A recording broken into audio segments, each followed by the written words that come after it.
অবস্থানকারী বাংলাদেশিরা অত্যন্ত গুরুত্বপূর্ণ ভূমিকা পালন করেছেন। জাতি তাদের অবদান বিশেষভাবে স্মরণ করবে। নতুন বাংলাদেশ গড়ার কাজে আমরা তাদের অংশগ্রহণ চাইব। আমাদের একটি লক্ষ্য হবে বিদেশগামী এবং প্রত্যাবর্তনকারী প্রত্যেক প্রবাসী শ্রমিককে মর্যাদা ও সম্মানের সঙ্গে দেশে আসা এবং যাওয়া নিশ্চিত করা। অবশেষে মধ্যপ্রাচ্য সহ সকল দেশের প্রবাসী বাংলাদেশিদের বড় সুখবর দিল বাংলাদেশ সরকারের প্রধান উপদেষ্টা ডক্টর মোহাম্মদ ইউনূস। প্রবাসীদের উত্থাপিত ৯টি দফার সঙ্গে আরও কয়েকটি দফা কার্যকর করে আইন প্রণয়ন করতে যাচ্ছে বাংলাদেশ সরকারের প্রধান উপদেষ্টা ডক্টর মোহাম্মদ ইউনূস। এমনকি বাংলাদেশ সরকারের প্রবাসী কল্যাণ ও বৈদেশিক কর্মসংস্থান মন্ত্রণালয় থেকে মালয়েশিয়া, ওমান সহ সংযুক্ত আরব আমিরাত সহ যে সকল দেশের ভিসা বাংলাদেশিদের জন্য বর্তমানে বন্ধ আছে, ওই সকল দেশের ভিসা অতি শীঘ্রই চালু করার জন্য ঢাকায় অবস্থিত সকল দেশের দূতাবাসের সঙ্গে বৈঠক করবেন বলেও জানিয়েছেন প্রবাসী কল্যাণ ও বৈদেশিক কর্মসংস্থান মন্ত্রণালয়ের নতুন উপদেষ্টা অধ্যাপক আসিফ নজরুল।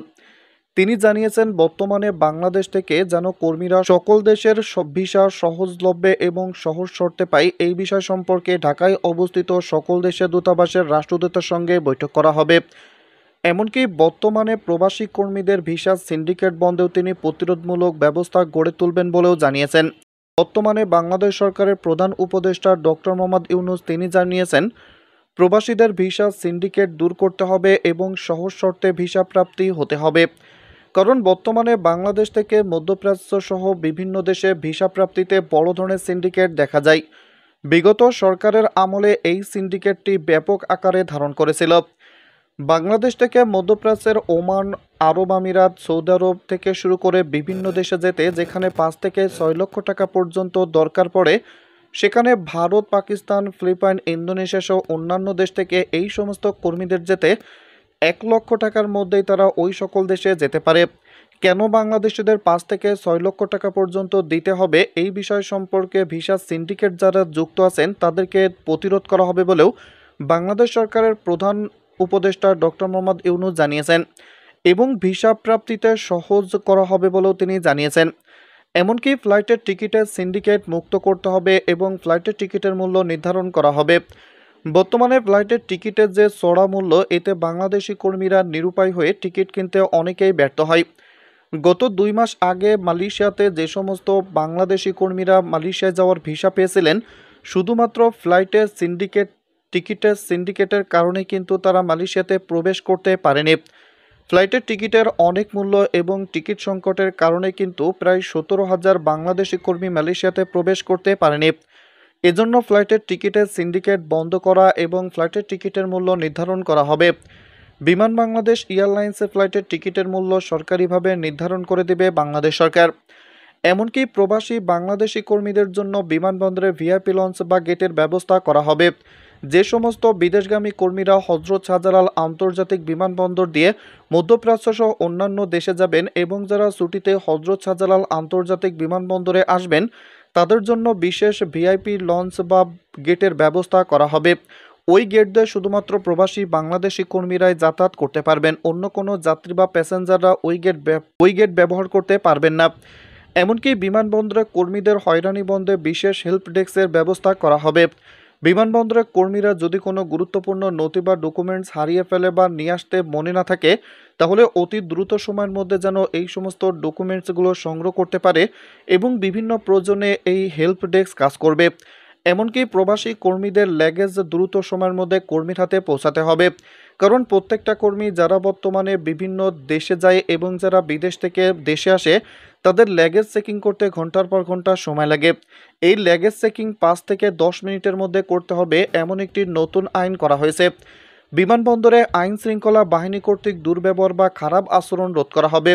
বাংলাদেশ সরকারের প্রধান উপদেষ্টা ডক্টর মোহাম্মদ ইউনূস তিনি জানিয়েছেন, বর্তমানে বিমানবন্দরে যে সমস্ত আইন শৃঙ্খলা রক্ষাকারী বাহিনী ভাইরা আছেন, তারা যেন প্রবাসী কর্মীদের সঙ্গে দুর্ব্যবহার বা খারাপ আচরণ না করেন। যদি এরকম কোনো তথ্য পাওয়া যায়, তাহলে ওই আইন শৃঙ্খলা রক্ষাকারী বাহিনীকে অবশ্যই শাস্তির আওতায় আনা হবে, এমনটিও তিনি জানিয়েছেন। এমনকি প্রবাসী কল্যাণ ও বৈদেশিক কর্মসংস্থান ব্যাংক থেকে প্রবাসী কর্মীদের সহজ শর্তে ঋণের ব্যবস্থা করতে হবে। যে সমস্ত কর্মীরা বিদেশে পাড়ি জমান, তাদের কিন্তু জমানো কোনো অর্থ থাকে না। বিদেশে যাওয়ার জন্য হয় তাদের জমি বিক্রি করতে হয়, নয় তাদের গবাদি পশু বিক্রি করতে হয় বা কোথা থেকে ধার দেনা করতে হয়। যদি প্রবাসী কল্যাণ ও বৈদেশিক কর্মসংস্থান ব্যাংক থেকে সহজ শর্তে যদি তাদের ঋণের ব্যবস্থা করা হয়, তাহলে তাদের কষ্ট অনেকটাই লাঘব হবে। এদিকে বিদেশে কোনো কর্মী মারা গেলে উক্ত দেশে বাংলাদেশ দূতাবাসের মাধ্যমে সরকারি খরচে লাশ দেশে আনার ব্যবস্থা করা হবে। কারণ অনেক সময় দেখা যায় প্রবাসে বাংলাদেশি কর্মীদের অনেক সময় অনাকাঙ্ক্ষিত ঘটনা ঘটে বা অনেক সময় মৃত্যুবরণ করেন কর্মস্থলে। অনেক সময় দেখা যায় যে সরকারি খরচ না হলে তাদের নিজের খরচে লাশ দেশে আনতে অনেক টাকা খরচ হয়। এজন্য অনেক কর্মীদের লাশ দেশে আনতে না পেরেই সেইখানেই কিন্তু দাফন করা হয়। এজন্য এখন যেন দূতাবাসের মাধ্যমে সরকারি খরচে লাশ যেন দেশে আনার ব্যবস্থা করা হয়, এই বিষয় সম্পর্কে বাংলাদেশ সরকারের প্রধান উপদেষ্টা ডক্টর মোহাম্মদ ইউনূস কিন্তু জানিয়েছেন। এমনকি প্রবাসী কর্মীদের একটি নির্দিষ্ট বয়সসীমা নির্ধারণ করে পেনশন সিস্টেম বা প্রভিডেন্ট ফান্ডের ব্যবস্থা করবেন তিনি। এই দাবিটি কিন্তু প্রবাসী বাংলাদেশি কর্মীরা করেছেন যে তাদের জন্য পেনশন সিস্টেমের ব্যবস্থা করা হয়।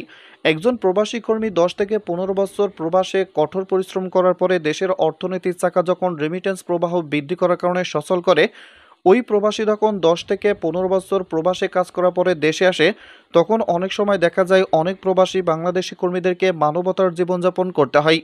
বয়সে শেষে বা বৃদ্ধকালে যেন তাদের মানবতার জীবনযাপন করতে না হয়, এজন্য একটি নির্দিষ্ট বয়সসীমা নির্ধারণ করে পেনশন সিস্টেম বা প্রভিডেন্ট ফান্ডের ব্যবস্থা করবে সরকার। এমনকি প্রবাসীদের পাঠানো রেমিটেন্সের উপর 5% প্রণোদনা দেওয়ার ব্যবস্থা করতেছে সরকার। আগে যেখানে প্রবাসীদের পাঠানো রেমিটেন্সের উপর 2.5% প্রণোদনা দেওয়া হতো, এটা এখন থেকে 5% করার সিদ্ধান্ত নেওয়া হয়েছে। এমনকি সকল দেশের ওয়ার্ক পারমিট ভিসা চালুর প্রচেষ্টা করা হবে। বর্তমানে ওমান সহ বিভিন্ন দেশে বাংলাদেশ থেকে সরাসরি কর্মী যাওয়া বন্ধ আছে। এই সকল দেশের পুনরায় আবারও যেন কাজের ভিসা বা ওয়ার্ক পারমিট ভিসা চালু করা হয়, এজন্য প্রবাসী কল্যাণ ও বৈদেশিক কর্মসংস্থান মন্ত্রণালয় থেকে হস্তক্ষেপ কামনা করা হবে। এমনকি উক্ত দেশে ঢাকায় অবস্থিত যে সমস্ত দূতাবাসের রাষ্ট্রদূত আছেন তাদের সঙ্গে বৈঠক করা হবে।